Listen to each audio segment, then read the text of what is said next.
ஹெவியா இருக்கும் நம்ம ஃபீல் பண்ணலாம். பட் அந்த சொல்யூஷன் வந்து டைல்யூட் ஆகிற அளவுக்கு வந்துடும்.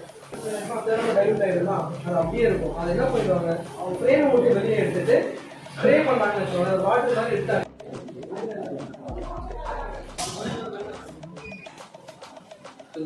ஒரு ஸ்க்ரீன் அடுத்தது ஃபர்ஸ்ட் கலர், அடுத்தது ரெண்டாவது கலர். எதுக்கு தெரிஞ்சுதான் ஏன்னா எல்லாமே தெரியும், ஃபுல்லாகவே எப்படி இருப்பாரு. அடிக்கிறாங்கல்ல அடுத்த கலர் அடிக்கும்போது நகர்ந்துரும்ல சம்திங். அப்போ நகராமல் இருக்கிறதுக்காக தான் நீங்கள் பண்ணுறது ப்ராக்டிஸ். நகர்ந்தா பாருங்க.